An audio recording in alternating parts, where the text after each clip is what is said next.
Ibnu Abbas bertanya kepada Nabi, "Ya Rasulullah, ayyu julasaina khair?" Teman duduk yang mana sih yang paling baik? Kira-kira nih ya Rasulullah, engkau suruh kita nih untuk cari teman duduk yang model bagaimana? Nabi jawab, "Man dzakkarakum billah ru'yatuh wa zada fi ilmikum mantiquh wa dzakkarakum bil akhirati ilmu." Teman duduk yang paling baik sifatnya 3 kata Nabi. Yang pertama, yang kalau ente lihat orang tersebut maka ente akan ingat kepada Allah Subhanahu wa taala. Itu kita lihat misalnya di Hadramaut ada dulu Al Habib Alwi bin Syihabuddin. Itu orang kalau udah habis ngelihat aja, udah saya hari ini udah dicas istilahnya.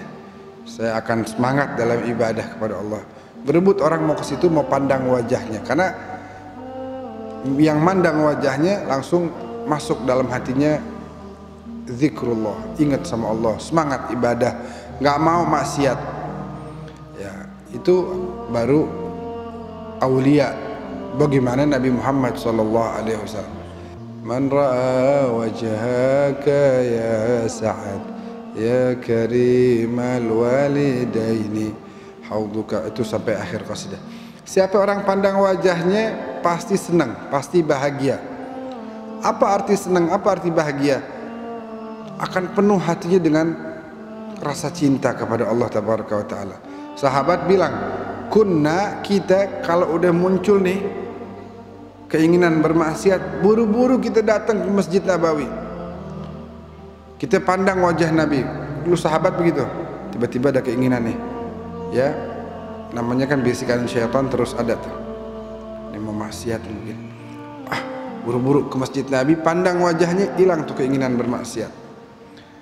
Begitu. Jadi kata Nabi kepada Ibnu Abbas, teman duduk yang paling baik adalah yang kalau kamu lihat wajahnya maka akan mengingatkanmu kepada Allah Subhanahu wa Ta'ala.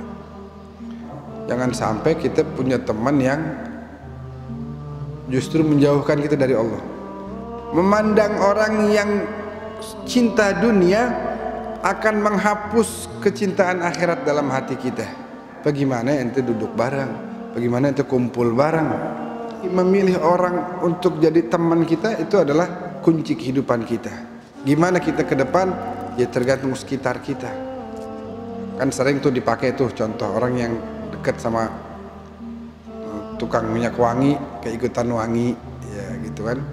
Tapi kalau dia udah pakai minyak wangi, mohon maaf dia kumpulnya di tempat sampah sama orang-orang yang ngumpulin sampah. Mohon maaf, bukan saya bicarakan profesi orang, tapi dengan begitu dia akan terpengaruh, akan dapat baunya.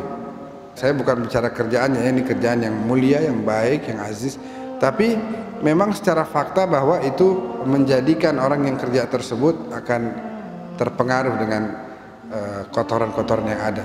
Jadi maksudnya adalah cari teman yang bisa mempengaruhi kita menuju kepada kebaikan. Dan yang pertama kata Rasulullah, teman yang baik adalah man dzakarakum billah ru'yatuh, orang yang kalau kamu lihat aja kamu ingat kepada Allah.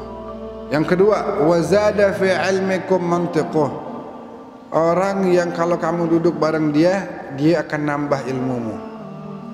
Asal kamu duduk sama dia, ya, kita kalau datang ke rumahnya Ustaz Hussein bin Hamid Al-Attas, ke Habib Abu Bakar Al-Attas, duduk aja pasti dapat ilmu, dapat nasihat, dapat arahan, bimbingan. Nah itu teman yang baik tuh, sehingga kita keluar dari situ udah dicas hati kita, udah dicas. Karena perlu kita ngecas hati. Ya muqallibal qulub, wahai yang membolak-balikan hati.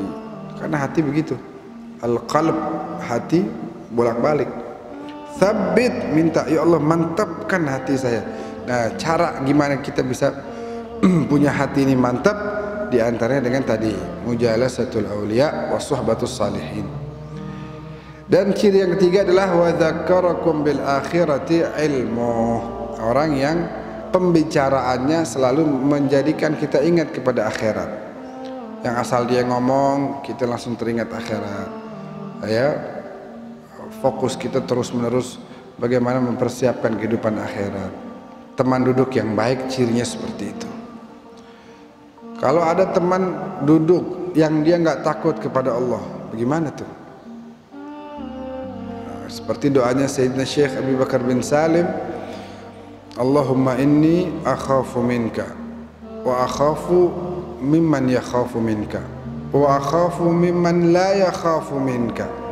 Allahumma bihaqqi man yakhafu minka najjina mimman la yakhafu minka. Ya Allah, saya takut kepadamu. Yang pertama, saya takut kepada orang yang takut kepadamu. Artinya apa? Takut kurang ajar. Kita melihat para wali-wali Allah, kita ini takut. Nah, maksudnya apa? Takut kita punya muamalah nggak baik, akhirnya jadi nggak sopan. Dan saya takut kepada orang-orang yang nggak takut kepadamu, ya Allah. Nah, ini orang-orang yang ahli maksiat, nggak pernah takut kepada Allah. Kita takut sama orang kayak begitu. Kenapa? Karena kita bisa terpengaruh sama sifat-sifatnya dia. Makanya kita cari teman duduk yang bisa mempengaruhi kebaikan kepada kita, bukan yang mempengaruhi keburukan.